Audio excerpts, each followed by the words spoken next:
Good evening. Thank you for joining us at this SRUC School of Veterinary Medicine information and question and answer session.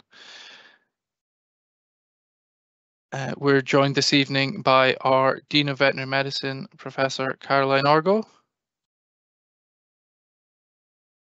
Hi there, Stephen. Our Head of Veterinary Education, Professor Jim Anderson. Good evening, everybody. Nice to see you.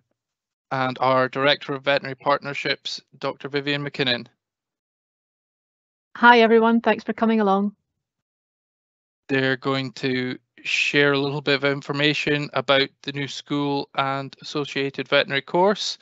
And at the end of the presentation, there'll be an opportunity to ask questions. So I'll pass over to Professor Argo now. Oh, thanks, Stephen, and a very warm welcome to our audience tonight. And thank you very much for giving up your time to join us. I'm just absolutely delighted to see so many of you here tonight, and that our plans to open Scotland's first new vet school in 150 years, and the first one to be located out with the Central Belt, is generating some excitement and interest. So a very warm welcome, and I hope to be able to address some of your questions, and as I pass through this presentation, I'll pass to my colleagues, two of our very senior members of the school's growing academic team. So I'll pass to the microphone to Jim and Vivian in due course, but I think what we can all say to you is what you can be absolutely certain of, is that we have a very clear mission that puts the societal role of the veterinary surgeon in supporting our remote communities and animal welfare centre stage. So it's our pleasure to be able to take this opportunity to discuss the new school with you. Please do feel free to use the chat function and get your questions logged as we go, so you're not holding anything up to the very end, and we can get things in order to take. So new school for Scotland. Vet schools, as you can imagine, don't arise overnight. We embarked on our plans for this school back in 2019. And we did that with a very clear vision that we needed to be able to address some very clear gaps in the veterinary profession. So what are the issues that we wanted our mission to address? Well, despite an almost trebling of veterinary graduates from an increasing number of UK veterinary schools, and only that's happened over the last decade or so, the veterinary surgery as a profession has remained stalwartly in the Home Office shortage profession list. Why that is has been the subject of many studies, all of which have sort of tried to work to help explain this. And much has come back to the fact that while in this country we undoubtedly produce vets of the very highest order from our vet schools, we seem unable to maintain them in clinical careers across their working lives. This has led to a very rapid turnover of vets, as you can imagine, and that in turn has the knock-on impact of a loss of expertise out of some areas. It's kind of an unsustainable situation, and we wanted to be able to help address this. On top of that, despite the amazing career paths offered across the profession, our homegrown talent pool is currently failing to attract vets in sufficient numbers into key areas that are crucial for Scotland PLC and the sustainability of our remote communities and our astonishingly dramatic food sector. So we need to be able to do something about this. One of the considerations was that in part, this might be a result of the lack of diversity in current vet school applicants. We're not a very diverse bunch. So to that end, we've put a very great emphasis on designing our admissions policies to widen participation in recognition of applicants who are better aligned to suit and be comfortable within our mission. So we think we understand this, and the entire ethos of this school is to do things very differently than they've currently been done, to help fill the skills gap and promote resilience in our graduates. And Jim will speak a little more to that subject as we go on tonight. If I could have the next slide, please, Hannah.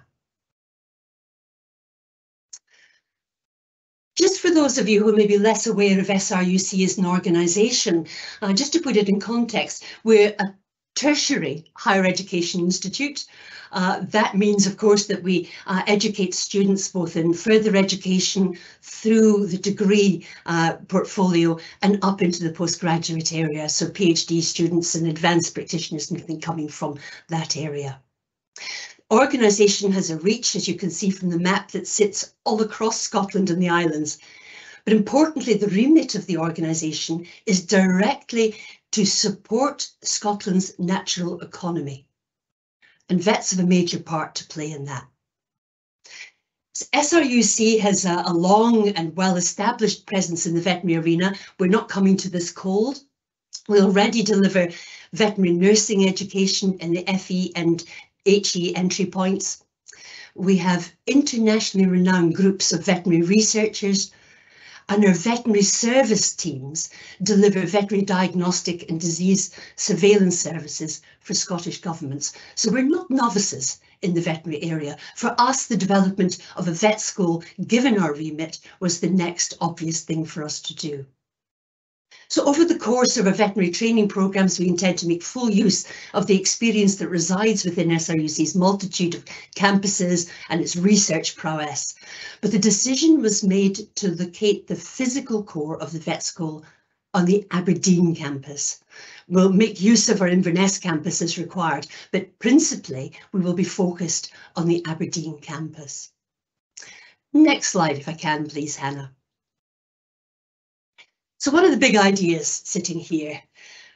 The first one is that this vet school is pan-SRUC and it's taking in all the expertise that the organisation can bring to training new vets.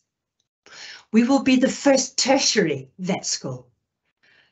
Tertiary. We're going to have access routes into veterinary education that Jim will elaborate on, so that we can take students in who perhaps don't leave school with the qualifications or experience that's needed to get direct entry into the vet school and uplift them to achieve that. I'll leave Jim to elaborate on that later. Our programme will focus around the development of our students as general practitioners, mixed practice vets, vets able to turn their hands to the primary care of all our domestic and some of our exotic and wild species. And we'll do that by training you not in isolation, but alongside other members of the veterinary team. Vets don't work in isolation out there. They work with nurses, they work with technicians, they work with receptionists. We're part of a team, and that whole team is what makes our services work. So a very novel approach here to interprofessional training. And again, Jim will elaborate on that topic for us. So this is where our programme differs significantly from the majority of UK schools. Not only will we teach you as part of a veterinary team, but we're also not going to teach you through your clinical training in university specialist hospitals. Rather, we're going to train you in authentic veterinary practices. So practices which will effectively be your workplace in the future. So we'll train you in them. You can ask the questions in them. You'll learn to understand them. And that understanding will ease your transition out of the college environment and into the workplace. Also allows you to bring immediate value both to your employers and to the animals that are in your care. And Vivian will talk to you about this method of clinical training later in the presentation. Next slide, if I can, please, Hannah. So just to give you a whistle-stop tour through some of the facilities that you can expect to experience. As previous, we'll use some elements of blended learning. We'll use other forms of didactic teaching, small group teaching. We're massively set up for small group teaching here. But essentially, veterinary medicine is a highly practical topic. So it's important that we can take our learning directly from the lecture theatre, if you like, and into a practical setting. So most of our teaching will be focused around the Aberdeen campus. The centre of the Aberdeen campus sits with the Ferguson building, the main college university building, if you like, and within that you'll find all the teaching and learning and social and support services that you would expect to find in any college or university. The beauty of this campus really is that you're not being trained as vets in isolation or even just with veterinary nurses and vet technicians. You've got the opportunity to interact with students on very different educational programs, such as business studies, such as animal care and agriculture. So an awful lot going on here.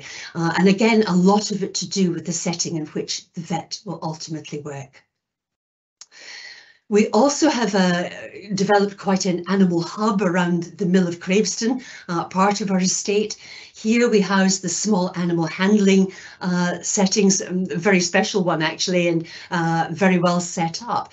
Our pathology environment sits here, and we also have extensive clinical skills facilities sitting around these small animal areas, as well as a mock practice, so we can actually train ourselves through communications training in an actual practice setting at that point. Next slide, please, Hannah. Large animals are just down the road, not a very long road, but a couple of 100 yards down the road. The next farm, Sunnybrae Farm, houses our large animal practical facilities and some teaching areas and dedicated zones within that. So our horses, our cattle, where we can teach students one-on-one with an individual animal and some of those techniques that are essential to us. Up the road, just up the hill, we have Tulloch Farm, a beef and sheep farm. We currently run on an organic basis where we can actually work with animals on a much more population-fed level. Next slide, please, Hannah. Importantly, and I just want to bring this one out, we've just purpose-built a facility up on our Inverness campus that will house, it's the Rural and Veterinary Innovation Centre. It houses interactions with industry, with veterinary practices. It is home to our epidemiology research unit that looks at animal disease, and also to some of our veterinary surveillance teams. But it's also incredibly well equipped in terms of teaching facilities, labs, post-mortem rooms, you name it. And it gives us an ideal footprint in the Highlands that is a good stepping off point for our students when they're on our very specialist remote and rural practice rotations, giving us easy access to some of the things such as aquaculture and estate management that sit alongside vets in these remote areas. So a very, very exciting suite of things to do, but I know what you wanted to do now is to really focus into the curriculum itself. If that's how we're going to do it and why we're going to do it, I'm now going to pass across to Jim, our Head of Veterinary Education, to take you through what you can expect to find embedded in the curriculum. So thank you for your time, and I'll join you again at the end of the presentation. Thank you, Caroline. Good evening, everybody. Really glad you could come along. I'm going to expand on the big ideas that Caroline was talking about earlier on and say something about how they'll be implemented through the introduction of this programme. So the first big thing, and the thing that makes up the veterinary profession, is admissions and how you get onto these programmes. Widening access is also a part of admissions as well, so I'll say something about the two together. So I think the first thing to do is pick up on Caroline's idea of tertiary education, and SRUC is an institution which takes individuals all the way through the Scottish quality framework, right from entry point all the way through to PhDs. And it's the institution's ability to operate these programs that gives flexibility around how you potentially find your way onto the veterinary program. So though there will be the admissions process, which everyone's familiar with in the context of moving from school to university, we also will have a suite of programs which are developed to take people who are still developing their skills, maybe because they left school at an earlier stage that haven't brought them up to the levels of academic understanding that's associated with the straight route into the program. And we're building programs around that, which can be a route into the veterinary program, but also themselves are a route to a fulfilling career in that area. So an example would be our National Diploma in Rural Animal Health, which is already up and running at Craveston, and takes people into an area of the large animal tech, sort of equivalent to the veterinary nursing program, but very much in the line of the production animal arena. Students who perform well on that program will be able, through the admissions process, to put themselves in a position to have an interview and further consideration in relation to joining the veterinary program. SRUC already participates in a number of well-established alternative access programs and widening participation programs such as REACH and SWAP. And then the thing that we're very aware of is that there are individuals who have their own individual way of making their way through the world. And in those sort of circumstances, we would suggest, if you're interested in taking this program, then the thing to do would be to get in touch. Explain your background and where you've got to, the reasons for wanting to join the program, and then we can talk about potential ways of getting into the admissions process. There will be opportunity for some individuals to join the program as postgraduates, and there will be a range of programs that will be already, if you like, accepted, and then there will be programs that are not on our radar for whatever reason, and therefore we would again encourage you to get in touch to discuss your suitability at that stage or making an application to the program. The next slide, please. As Caroline explained at the beginning, this is very much focusing on the veterinary mixed practice part of the range of veterinary careers, for all sorts of really good reasons in relation to Scottish community and industry. And in its ethos then, it's a mission-based program, and admissions will take that ethos very much to its heart in how we consider applications. So everyone's very familiar with a attainment of a series of hires or advanced hires, A-levels, etc., in relation to joining university programs. But we will have a parallel path to this, which is very much us exploring the applicant's commitment to understanding of career aspirations and how they line up with the focus of the program. And that will become a very important part in selecting people for interview, and the interviews will then explore that sort of commitment further. So our intention is to take people with the academic capability to do the program, but really very importantly, the interest and the commitment to doing the program in this sort of way. So we're recruiting people who have a passion for this sort of veterinary career, and then, as Caroline said, and Vivian will come on to, the clinical part of the program will be delivered in that sort of clinical environment.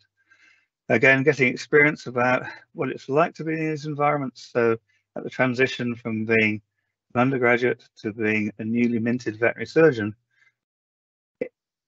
you can take that step across confident that you understand where you're going. Next slide, please. As Caroline said, team vet is how it works. The veterinary team, which is made up of people with a range of responsibilities and expertise, is very much at the current heart of development within the Royal College of Veterinary Surgeons. And as I say, team culture in veterinary practice is essential for its success. SRUC is an ideal institution in which to do this because of its breadth of established veterinary activity. So we will be able to train the future vets, veterinary nurses, vet techs together. When people learn together, will then work together within the Scottish veterinary environment. Next slide, please. An integrated curriculum. This concept, I think, will come up in many of these sessions when you attend to find out how veterinary programs are delivered and what it is that makes them work. So I thought it worthwhile saying a few words about it. The integrated spiral curriculum is a very well established way of delivering healthcare education. So it's used in medicine, veterinary medicine, nursing, dentistry. And it's there to be positive reinforcement as an individual develops through their education. It's based on revisiting topics to create depth of understanding. You go from the basic principles to the application, from simple to complex. You understand through the introductory materials and teaching what it is that underpins what you do.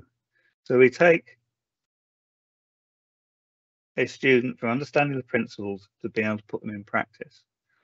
And then as you go through a year, it's structured in such a way that you can see the relationships between the various aspects of learning, so that you get a feeling for how these things link up together, and therefore it's not being taught in silos of information with no link between one silo and the other silo. But very importantly, built into all of this is the time for professional development. Next slide, please. So a bit more detail about what this will look like in the context of the veterinary program at SRUC. Broadly speaking, there are 3 turns of the spiral. I'm not quite sure they're horizontal in a spiral, but there you go. Years 1 and 2 are very much about understanding what it is that the underpinning knowledge and skills are. So the core principles, we understand what the body systems are and how they become disturbed in abnormalities. And then we put that idea of developing animals into the animal industries, so we understand the animal industries in which these creatures are found. Years 3 and 4 are about understanding of clinical professional practice. So being a vet is all about problem solving. So years 3 and 4 are all about taking clinical problems and understanding how you put together your understanding of that problem based on your understanding of the underpinnings, science, etc. And therefore how you might investigate it, and then how you might manipulate it to improve the situation. We're going to look at pharmacy, because in rural practice there is often a relatively small team, and some of the skills that you require are about how to manage the practice as well as how to look after the animals which will be in your care. And pharmacy is a really important one because there's lots of rules and regulations and legal stuff that comes around the management of drugs. And then before you go into year 5, we'll give you an opportunity to develop some real experience in core clinical skills, so that when you go into year 5, which is the professional part of the program, which Vivian will describe in a minute, you'll have had some hands-on experience on how to do some of the things that will be important in those practice situations in which you find yourself. So those professional skills which are developed vertically through the program, communication, behaviours and attitudes, and teamwork are all very important and make up a lot of what the RCVS is interested in seeing people develop as they come towards graduation. There'll obviously be a big range of clinical skills, from the practical clinical skills to the intellectual clinical skills, and then it'll be that framework of public health and animal welfare, which is important because ultimately vets are big parts of how society manages animal welfare and public health. Right, thank you very much.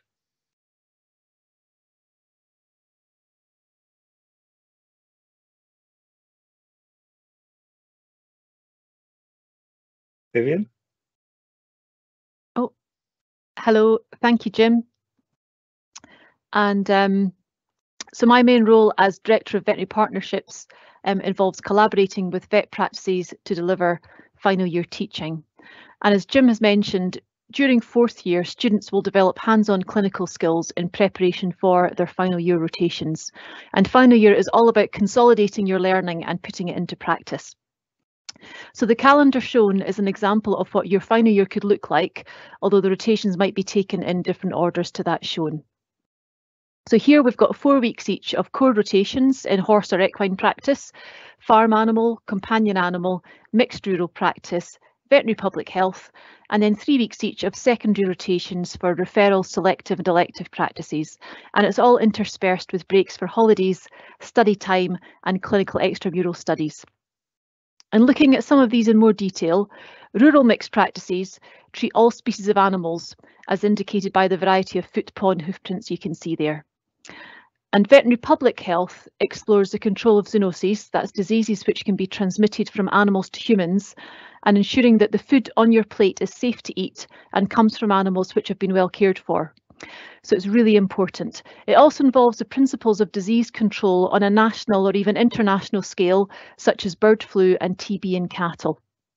And you'll spend time with government vets on farms and in abattoirs during this rotation, and also carry out post-mortem examinations.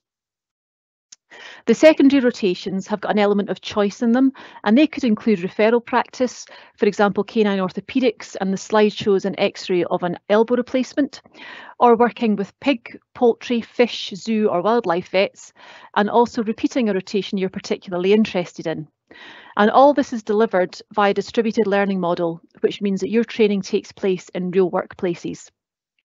And to do this, SRUC is partnering with several veterinary practices. And vets in these practices are trained on how to train you and provide feedback to help you with your studies.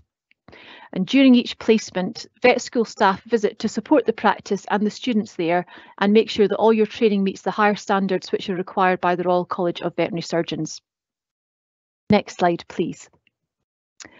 So to summarise, there are many benefits to distributed learning. Students spend several weeks in each practice so that they can become embedded in practice life and in the surrounding area, with lots of hands-on experience across a whole range of species.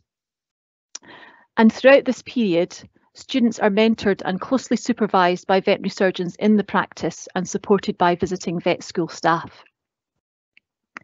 These practices will be located across Scotland, so there's going to be the opportunity to travel and explore some of the beautiful rural areas that you might wish to settle and work in eventually. And in addition to support from the practice mentor and the vet school, for each placement we ensure that students are paired up to create a buddy system, so there's a 3-way support network for you. And all of this combines to maximise employment opportunities, because after all, your end goal is not getting into vet school or even graduating, but actually working as a vet. And so if there are any practices online who are interested in finding out more about partnering with us, please do get in touch. Thank you.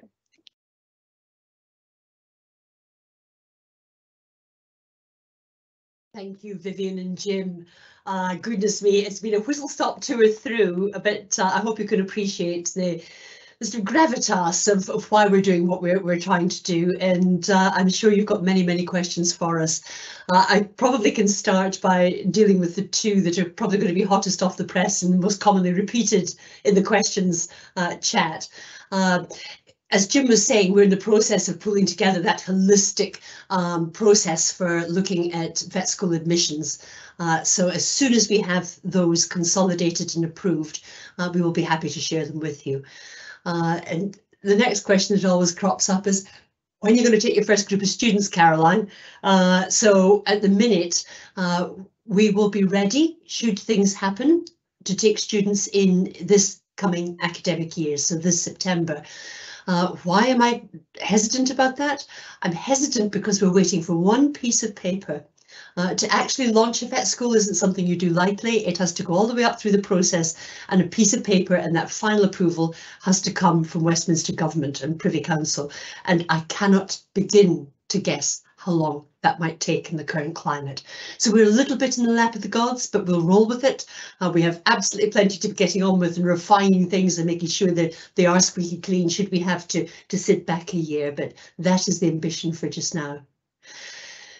So with all that, I think both Jim, Vivian and myself, we're all ready to take questions from you. I know there are some in the chat, and Stephen, if you would be kind enough to feed them to us, I think we'll wave our hands as we think we are the appropriate person to deal with what you're throwing our way. Thank you.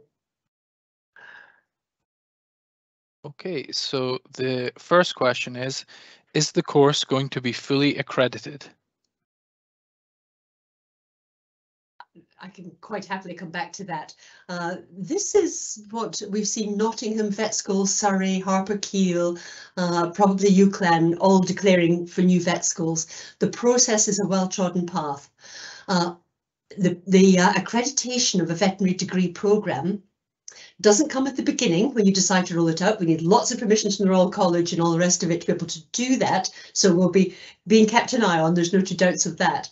But the accreditation of the programme to give the graduate entry into the Royal College of Veterinary Surgeons only comes at the very end. So once that first cohort have reached year 5, then the accreditation is put in place. So that is a standard process. It's the same for all the new startup schools. It works. Is it do or die? No, it's absolutely not.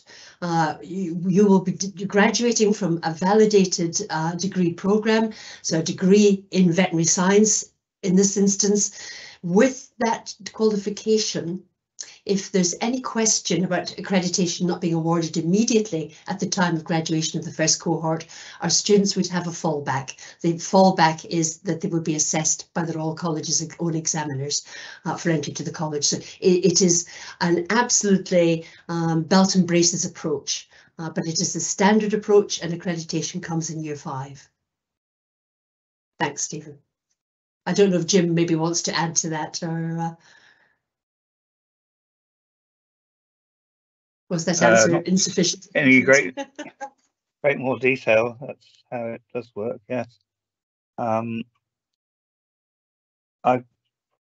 have quite a lot of experience in how accreditation works, in that I'm a member of the RCVS team that does accreditation of veterinary schools.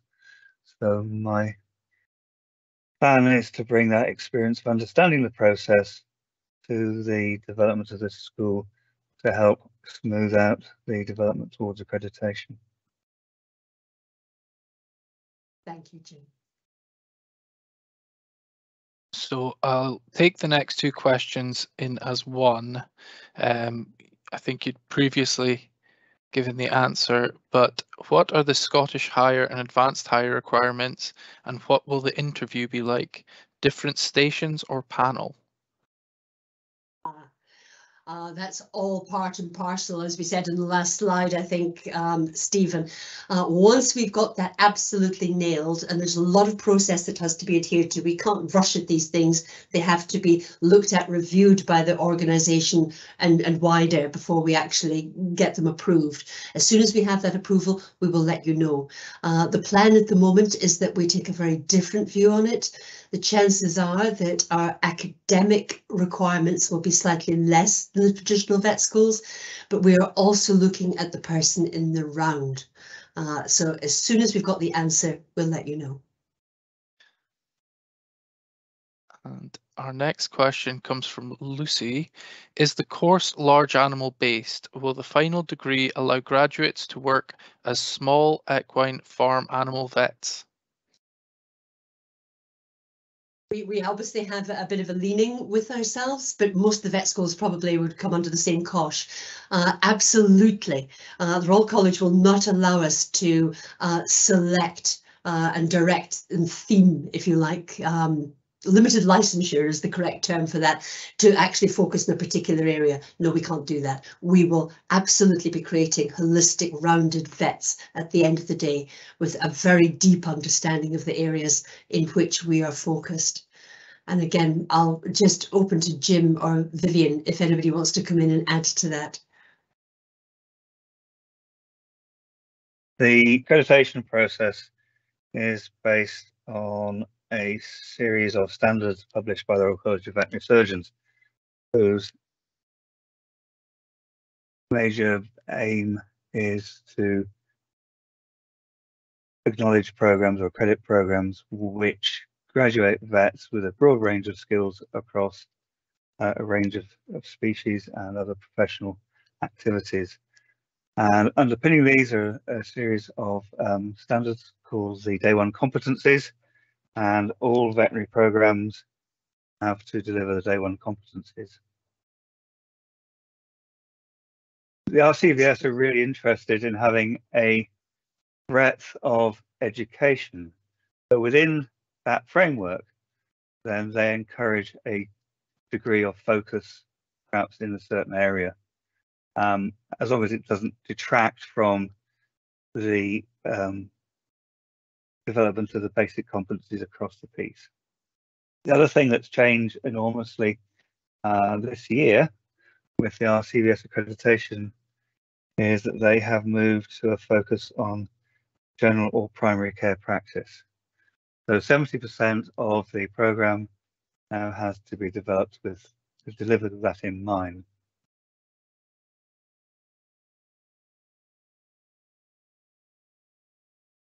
Okay, Stephen? Okay. Has a small animal hospital already been built on site? Straight answer, no, that is not our ambition. Okay, the ambition and what is being planned is a small animal primary care, so just the same type of practice you would walk into with your dog off the high street, but big enough so that we can co-train our vets and vet nurses as they rotate through it. So primary care, as Jim was saying, has become the focus here. This doesn't mean that postgraduate specialism is closed to you, quite the reverse. You will have a solid grounding in primary care from which you can use as a platform in any direction you choose to travel. That is an important development for us. It allows us to do that interdisciplinary piece so that people, our vets are working with our vet techs and our vet nurses in a clinical setting. They learn that before they go out into the distributed training model that Vivian described in practices, so you've got good experience there. And it also will double up as our surgical training facility for our staff, our students. So hopefully that answers that question, Stephen.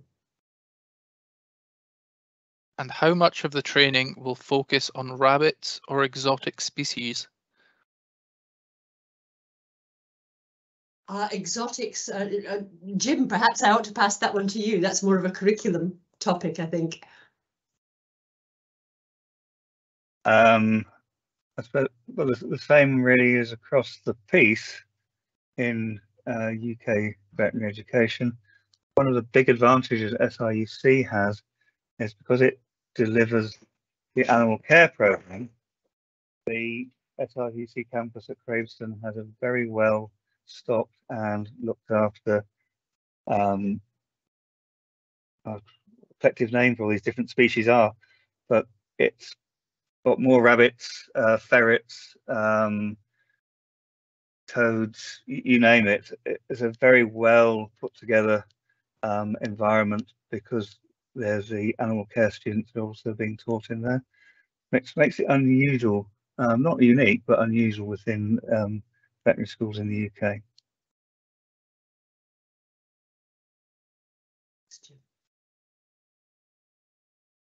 Will the course be 100% attendance based if it's blended learning? Jim, I don't know if you want to take that around the curriculum. Right, okay, so experience of COVID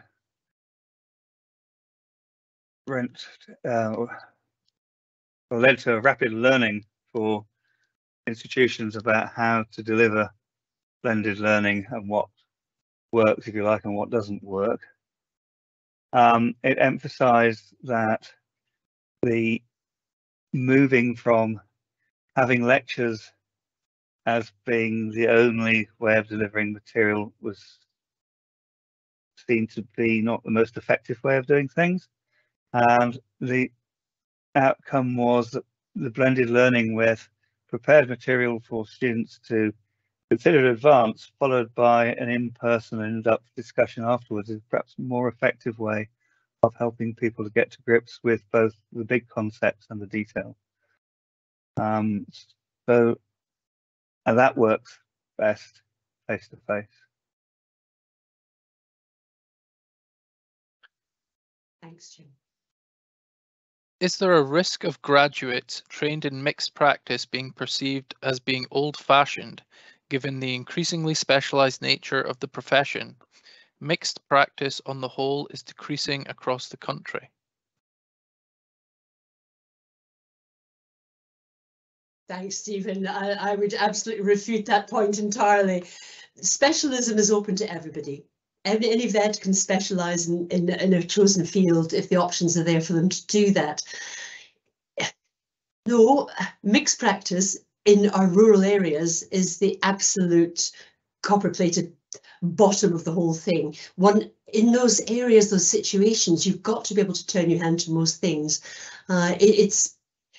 It's absolutely essential as a vet that we're able to do that and not just focus down on one thing. We need people who are specialists in specific things. I totally grant that. But the bedrock here for Scotland in particular, with the great degree of rural we have, is an ability for each of our vets to turn the hand to most things. Behind that will sit a series of referral situations to which animals with complex needs can be passed on. But the real thing that we are failing to produce nowadays is the mixed practitioner. I don't know if Vivian or Jim would like to say more to that.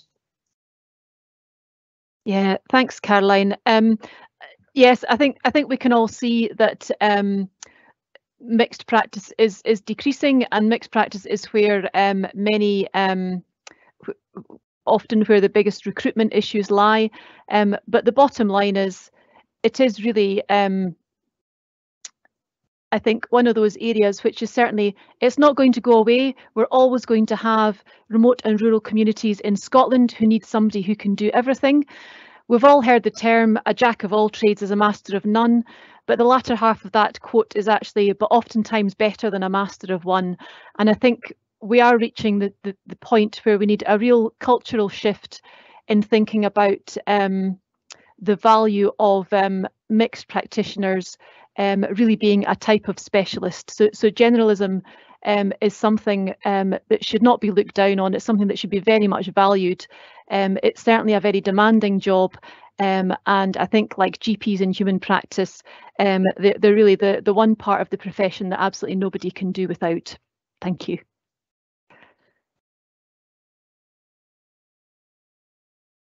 Do you work with LEAPS Level 1 schools for widening access?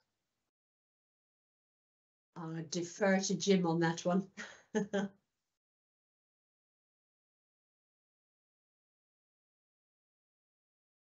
Right, I'm told that we work with the LEAPS schools. I have to express ignorance of level 1, but I would assume so, because the SRUC works with LEAPS across many programs, so it wouldn't be unique to the veterinary school. I think Hannah has checked, and the answer is categorically yes. Thank you.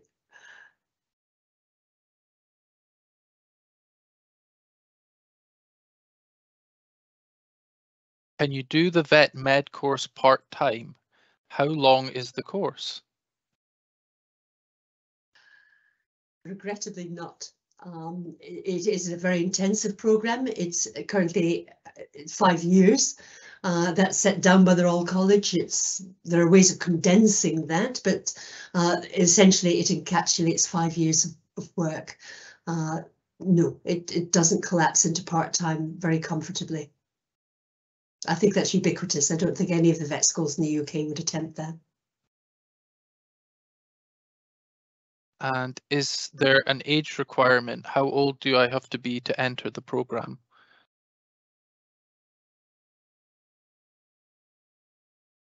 Nothing specific. School leaver, usually 17. You certainly, they wouldn't take you in at 16, I don't think. I can't think of any circumstance that would happen. But the standard school leaver coming through with relevant sort of hires and everything would be able to come straight in. The exception here, of course, is students coming into the HND programme. If they've got the qualifications for the Gateway HND programme at an earlier age, then they would certainly be accepted into that. And then on the basis of that, of course, they would be 17, 18 before they came into the veterinary programme. That's about the only way around it I can think of.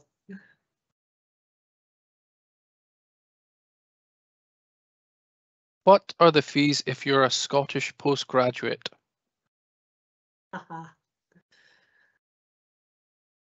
Thanks, Stephen.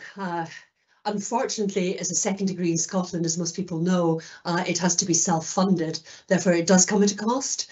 The cost for the organisation here, as it's set currently, is 18.5k per annum. Sounds an incredible amount. I'll go back over 20 years and more from when I did my veterinary degree as a second degree, and the cost then was 15k per annum. So given the passage of that amount of time, the uplift isn't that massive. So yeah, it does come at a price, but the price within Scotland is a very reasonable one.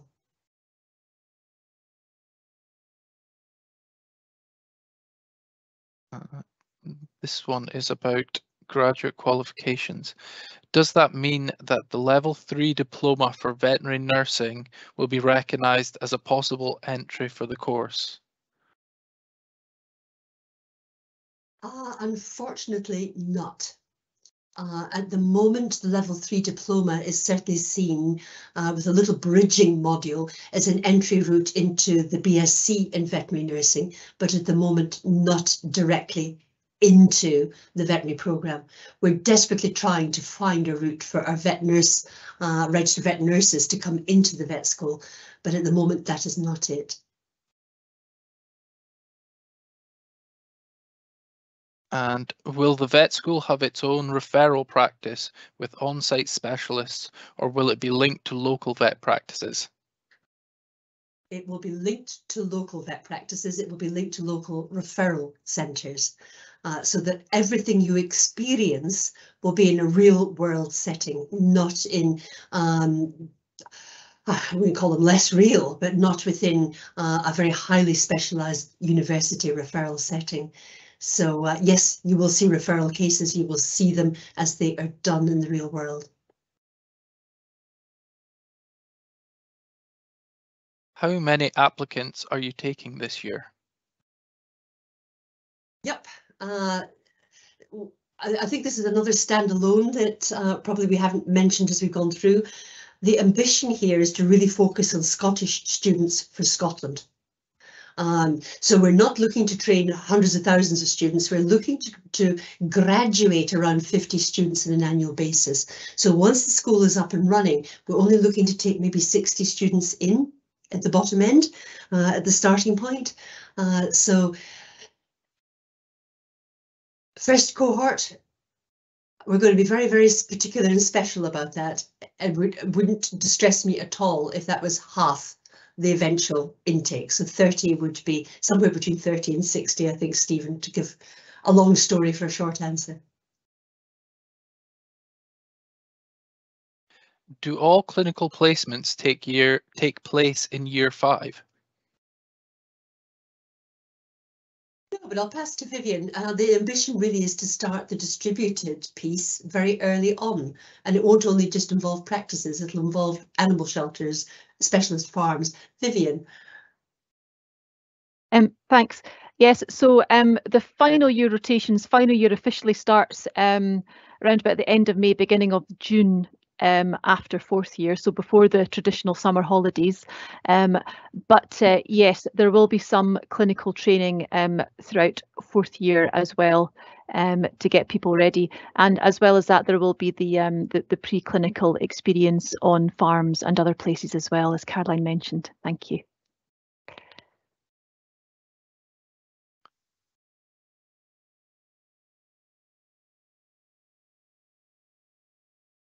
This one's similar to an earlier question. How do you envisage your programme improving veterinary retention? What you are describing is no different conceptually from what Harper Keele, Surrey, and to a lesser extent Nottingham are currently providing. Mixed veterinary practice has been in decline for years, partly related to conditions of employment and work design in mixed practice. How are your graduates going to thrive in this environment when the current work environment conspires against retention of vets in mixed and rural practice? Ooh, there's a very well considered response. I don't know if you can hear me, Stephen. I mean, a very well considered question there, and one that we've been very aware of from the outset. You're absolutely right. I was involved in I was one of the founding members at Surrey. Went to Surrey from another vet school in the UK, simply because we understood that the traditional education was perhaps failing our students and making that transition from the vet school to practice a very difficult one, and quite a shocking one for many of the graduates. Surrey, we decided we would really embark on the distributed model that Vivian has described to you with a vengeance, really trying to make sure that the students had that transition year, rather than going straight from the pearly ivory towers of a vet school into the reality of the flea consult in an ordinary practice or whatever. We really thought there was a better way to do this, and it is. Of course, the graduates from Surrey are only the oldest to be about 5-6 years graduated now. It's going to take us a lot longer to get the evidence, but evidence from where this model has been rolled out around the globe suggests that it does exactly what it says on the tin. It improves resilience. Students are prepared for work post-graduation. So it really does have a massive impact on that. Yep, absolutely. There was loads of parts to that question, Stephen. You might have to read me some of them again, but yes, very sadly, the movement of students into mixed practice has gone down and down. That is not because we don't need them. We absolutely need them. Scotland needs them. You need them. I, sitting in a rural village in Aberdeenshire, need them. You need to be able to walk through that practice door with all your problems. The people who feel that, like your GPs, as Vivian was saying, incredible specialists, absolutely incredible. And that's what we're trying to generate. Have I missed anything out of that very long question, Stephen? No, I think that covers everything. How practical will the... Oh, sorry. Stephen, if I could just come in there, I think we're not claiming to have a silver bullet here that other vet schools don't in terms of solving the veterinary capacity crisis, and I think we need to be quite open and transparent about that. But what we are seeking to do is to have a different admissions policy to see if that can help to improve retention by improving resilience and people who want to work and live in rural communities in mixed practice. And also the distributed learning model will ensure that people do spend really quite good chunks of time in these rural areas as well, to just really get a flavour of what life is like in them and what life in practice might be like there as well. And we're really looking to make sure that these practices where they spend their final years rotations are a nurturing environment where they will see the good, the bad and the ugly of veterinary practice. And we're all very aware that it is a very challenging job at times, but hopefully with the right nurturing, they will have good experiences early on in their career, and that will set them up well to want to stay in it. Thank you. Thank you. How practical will the degree be? When does hands-on experience with animals begin, and how much will we get? I'll pass to Jim, but I think the answer immediately is day one. Jim. Yeah, broadly speaking, day one, week one, day one. The requirement for doing extramural studies, which you may have come across, which is time spent out with the veterinary program in professional environments, initially in the animal industries and then in professional veterinary environments, is something that's asked for by the Royal College of Veterinary Surgeons. And to prepare students for doing their animal industry EMS, we need to sign them off as having been trained how to handle these animals, and therefore there's a really quick emphasis on training people to work with the various species so that they can go and do EMS with some understanding of how, well, a good understanding of how to handle and be involved with these animals safely. Things like suturing, again, a week one type start. The muscle memory that you require to be able to suture well takes many years to develop. So we will be introducing the basic techniques from the very beginning so that they can be practiced as one goes through the program, and they will be assessed as you go along. And there's a whole other group of practical clinical skills that need to be developed early on in the program. So when we come to that bit in fourth year, where you're in a supervised clinical environment doing stuff to prepare you to go to the practice environment, you've got those manual dexterity skills ready to be able to move from models onto live animals. And again, things like communication skills take many years to get to grips with. And again, they start very early on in the program, so that as one develops professionally through the program, you're developing all these different things so that you can bring it all together in final year and function in that supervised clinical environment that Vivian was talking about. Thanks. Yeah.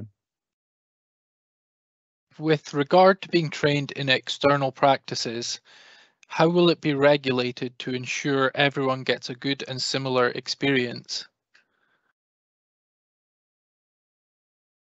Rigorously would be my answer, and let me pass over to Vivian, who's to answer that one. Thank you. Yeah, thank you. And I think you're right. Consistency in the quality and standard of teaching is really, really important. And it's something that the Royal College of Veterinary Surgeons are very, very clear about in the standards that they've set for this. So the standard of teaching that's delivered by practices has to be delivered to the same standard as if we had built our own university teaching hospitals. So there certainly will be quite a focus on quality assurance of practices and the quality of teaching that's delivered.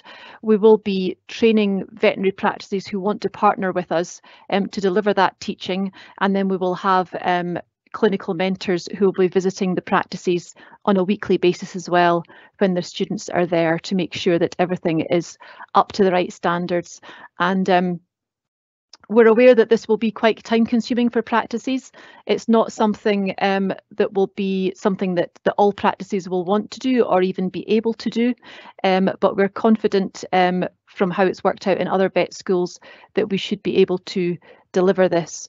And it's probably a good point at which to mention that practices will receive some remuneration for delivering the service with us. We're certainly not expecting them to do it for free because of the time and the quality commitment that's involved. I didn't actually mention that in the presentation because I've been directing the presentation more at prospective students tonight. Thank you. Thank you. So is this course not the same as the Bachelor of Veterinary Medicine offered at Edinburgh? Jim, I'm sure you want that one. The answer is yes and no. So yes, it does apply the principles of the Royal College Royal College accreditation and the day one competencies.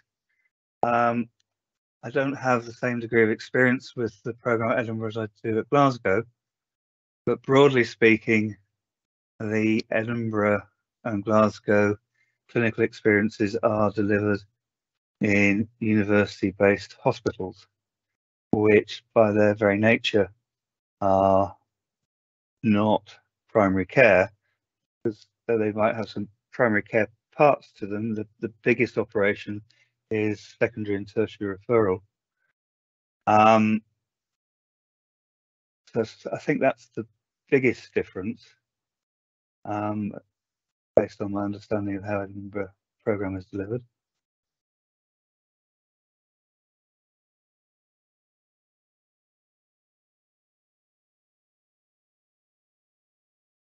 Assuming a start in September 2023, where will the students come from?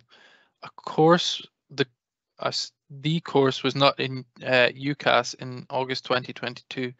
Is the main intake coming via clearing in August 2023? Thanks, Stephen. Yes, it will have to. We cannot go into UCAS until we've got that final seal of approval. If it doesn't come in time, it doesn't come in time and we'll stall. But if it does come in time, we will open the doors. And essentially by that point, clearing is fine. It works for us. You'll have taken it. We're not particularly looking for exactly the same type of applicant that the other vet schools are. So we should be able to review quite a large number of CVs in that way, but I'll hold off that one and stop speculating. If we get approvals in time for the following year, it will go through UCAS as following normal process.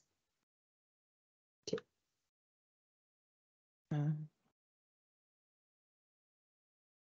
Right, we have some about numbers admitted to the course. Will you have similar quotas with regards to Scottish students as Edinburgh and Glasgow? Slightly higher, I would imagine, but we're solely focusing on it. So we've got a much smaller overall cadre, but we will take 50. Hopefully into that year one, we will take 50 Scottish domiciles people into year one is the plan. And will there be spaces for students from the rest of the UK and international students?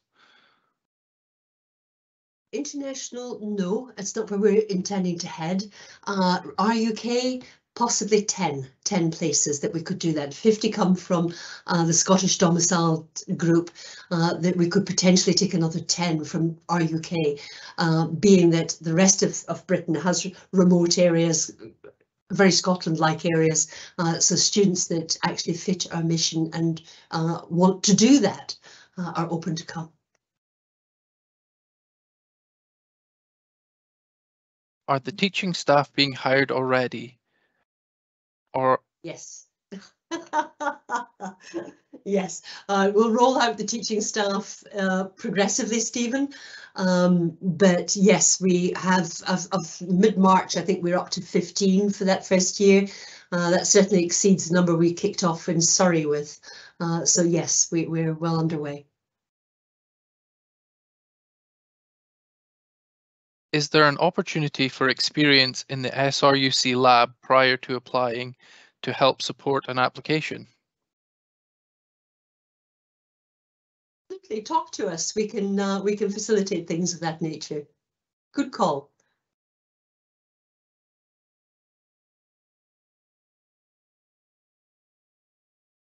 Do you feel that you could benefit your local area by providing referral level care given the dearth of this in the rural Highland regions of Scotland?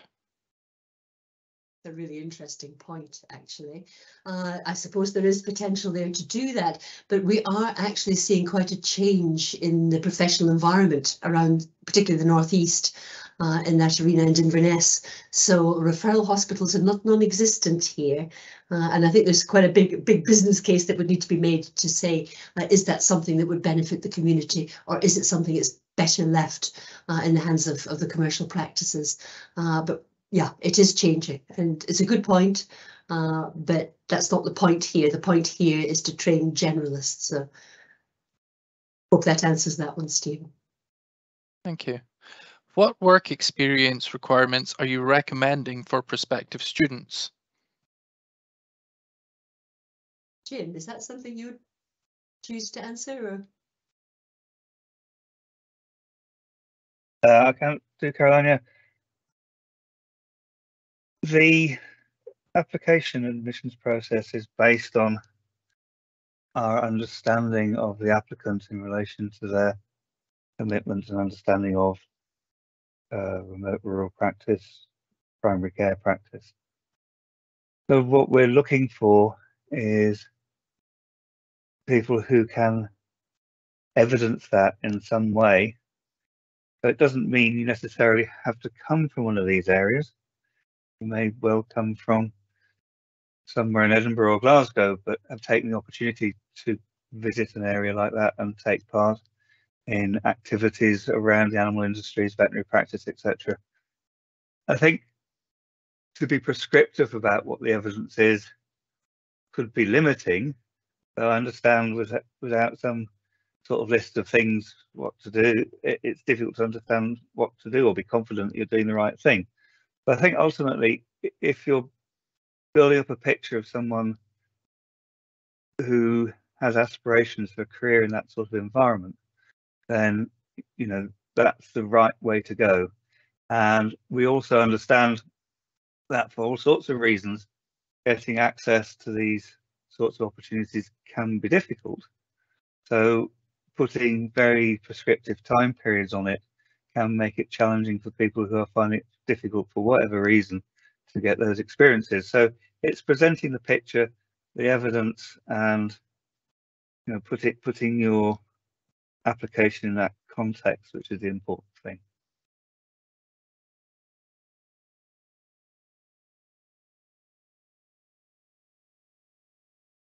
How will you support your students with their mental health, given the high levels of suicide and mental health issues amongst vets, and also the loneliness experienced by vets in rural areas? Thanks, Stephen. My goodness, and for those in the audience who know SRUC, they'll know that our student support systems are practically second to none. We have very, very experienced setups around to support students in all sorts of ways, with learning issues, with mental health issues, with just general well-being issues, managing bank account issues. We're very, very well set up to be able to do that. On top of that, we will introduce peer support among our vet students.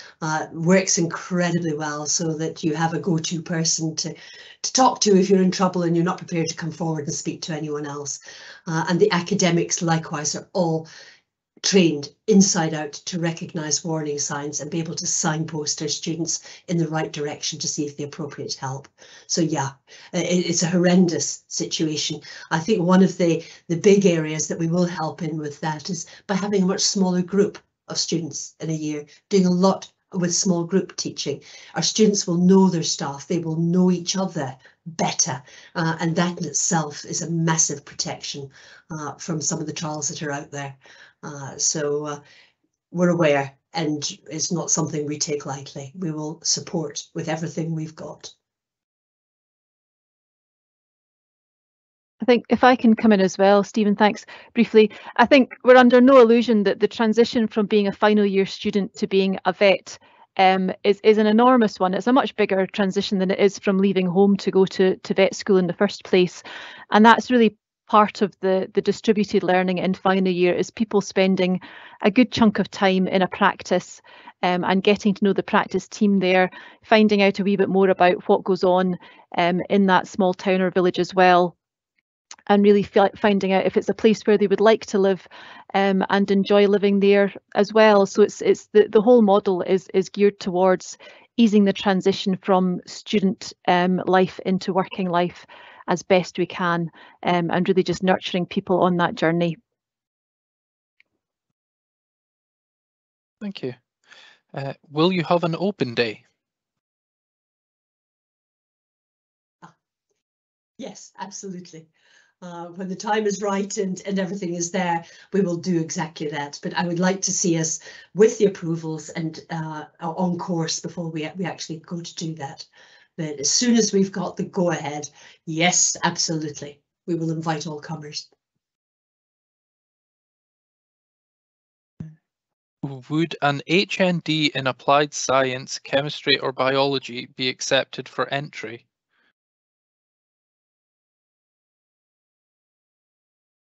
Currently, no. It's not part of the admissions process as we've got it set out at the moment. I think what we need to do and understand is that we're going to learn as we go here. So we've got very clear widening access avenues to come in with. Certainly the HND in any other topic will lift the qualifications bar of an individual.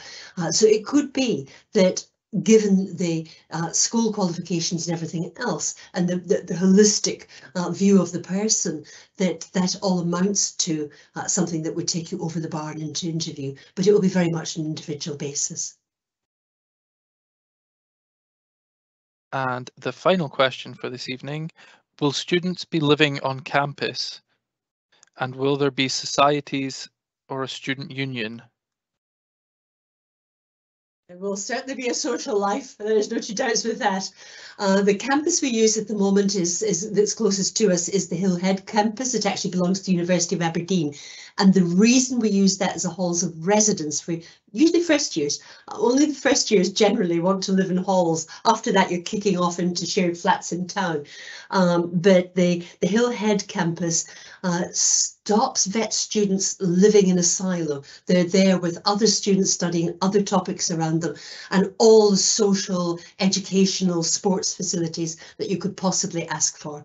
So it works out a much better thing. So students bus backwards and forwards, buses running all the time. It's not a major issue, that separation from campus, but it's a much, much better, safer experience for our students. Stephen, thank you very much. That's quite a barrage of questions you've had for us tonight.